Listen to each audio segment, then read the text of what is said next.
Hi అందరికీ ఈరోజు ఉగాదిగా అండి. ఉగాది స్పెషల్గా ముందైతే అందరికీ ఉగాది శుభాకాంక్షలు అండి. ఎలా చేసేసుకుందామో చూద్దామండి. ఉగాది పచ్చడి చాలా అంటే చాలా బాగా వచ్చిందండి. తినే కొద్దీ తినబుద్ధి అవుతుంది. ఫస్ట్ అయితే ఒక పెద్ద సైజు నిమ్మకాయ ఉంటుంది కండి, అంత సైజు మనకి చింతపండు రసం తీసి పక్కన పెట్టుకోవాలండి.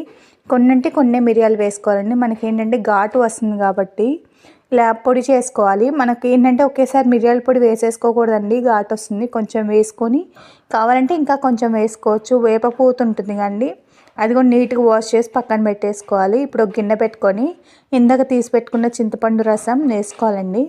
అందులోకి మిరియాల పొడి ఉంది కండి, ఇందాక మనం చేసింది, అదైతే నేను హాఫే వేసానండి.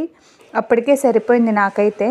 అండ్ కట్ చేసిన ఒక చిన్నవి మామిడికాయలు ఉంటాయి కండి, చిన్నవే తీసుకున్నాను, పుల్లగా ఉంటాయి కాబట్టి. ఇప్పుడు వాష్ చేసుకున్న వేప పూత కూడా వేసేసి అందులోకి సాల్ట్ అండి మనకు తగినంత వేసుకోవచ్చు. నేనైతే ఒక చిన్న స్పూన్ వేసి ఇంకా కొంచెం వేసాను. నెక్స్ట్ ఇందులోకి బెల్లం ఉంటుంది కండి, బెల్లము కూడా మనకి సరిపడా వేసుకోవాలండి. నేను వేసింది అయితే కరెక్ట్గా సరిపోయింది, నేను ఏది మళ్ళీ నెక్స్ట్ వేయలేదు.